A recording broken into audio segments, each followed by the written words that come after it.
tu betul ke bekam ni boleh betulkan orang yang ada masalah buah pinggang kronik? Masalahnya berbekam aja kan.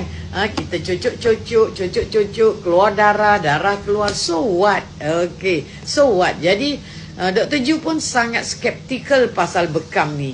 Sampai Dr. Ju belajar di Persatuan Doktor Islam Malaysia, maknanya Persatuan Perubatan Doktor Islam Malaysia, di mana di sana seorang doktor, iaitu seorang profesor, dia telah buat kajian pasal bekam di HUSM selama 4 tahun.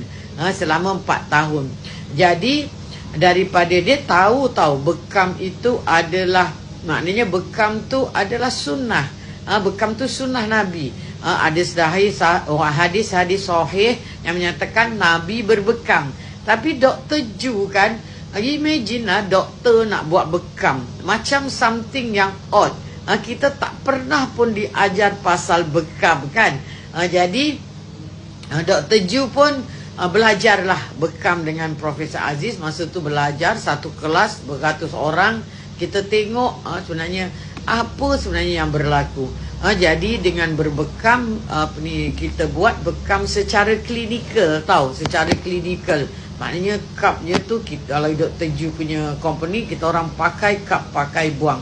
Jadi daripada kajian yang Profesor Aziz buat selama 4 tahun, didapati darah tinggi menurun. Darah tinggi menurun menurun daripada naik macam tu menurun. Kemudian dia buat lagi kajian untuk orang yang kencing manis. Gula dia menurun je. Macam benda yang baru kan. Mula-mula Dr. Ju try dekat patient Dr. Ju. Waktu tu gula dalam darah dia sangat tinggi, 16 macam tu kan. Jadi bila Dr. Ju buat bekam, before bekam Dr. Ju buat blood test dulu. Blood test Dr. Ju tengok blood pressure dia tinggi, dan gula dalam darah dia ada sebanyak 16. Lepas tu Dr. Ju bekam. Bila dia bekam, dia turun dia turun kepada 14, ataupun dia turun, ada banyak juga, ada yang daripada 8 kepada 6, maknanya ada yang 11 kepada 8, macam ya Allah, betul lah benda ni. Dr. Ju tengok betul. Dan bila orang yang ada masalah macam tu, Dr. Ju okeylah, kencing manis okeylah, tak apalah kan. Memang dia pun menunjukkan penurunan kan. Tetapi Dr. Ju nak try pula kepada pesakit-pesakit yang ada masalah chronic kidney failure. Chronic kidney failure yang dikatakan, maknanya chronic kidney failure tu dia punya creatinine dia very high. Jadi Dr. Ju selalunya akan cek dulu hemoglobin pesakit itu. Kalau hemoglobinnya 10 ataupun below 10, Dr. Ju akan inject recommend. Sebenarnya dia below 10 dia tak boleh buat bekam.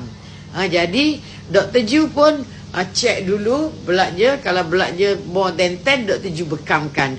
Dan selepas beberapa bulan didapati kreatinin diorang drop, urea diorang drop.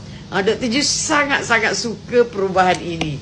Jadi Dr. Ju teruskan, Dr. Ju percayalah pada apa yang berlaku dalam bekam. Sebenarnya kan Dr. Ju nak tahu juga dalam bekam ni apa sebenarnya yang berlaku.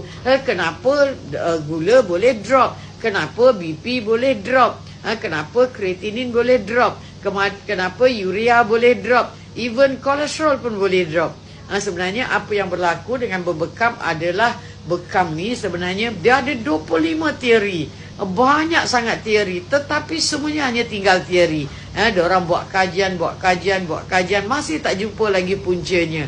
25 teori itu salah satunya punca ni adalah nitric oxide teori lah. Bila kita bekam-bekam, sel kita terangsang, maka badan kita mengeluarkan nitric oxide. Nitric oxide akan melonggarkan kita punya salur darah. Dia semuanya ada 25 teori. Jadi daripada teori-teori tu kita tahulah macam mana bekam tu boleh menurunkan semua-semua tu kan. Tetapi teori tu sebenarnya hanya tinggal teori. Dia orang dah buat macam-macam percubaan, maknanya dia orang buat macam-macam percubaan, tetapi masih tidak dapat membuktikan bahawa teori mereka benar. Sebenarnya berbekam ini datang daripada Allah Ta'ala kan. Kita percaya saja apa yang Allah Ta'ala bagi itu semuanya adalah betul. Jadi maknanya dia adalah rahsia Allah Ta'ala. Kenapa BP you boleh turun, gula you boleh turun, semuanya adalah rahsia Allah Ta'ala sebenarnya. Betul tahu, bila you all buat bekam, memang gula you akan menurun. Memang BP you akan menurun. Ramai orang yang dah buat bekam dekat sini kan. Tapi Dr. Ju buat bekam dan dipanggil bekam klinikal. Bekam klinikal maknanya you cuci seperti yang dalam bilik operation. Kemudian you bekam pakai cup, pakai buang. Cup tu pakai buang. Maknanya bila you dah pakai, you buang. Bila you dah pakai, you buang. Macam tu saja.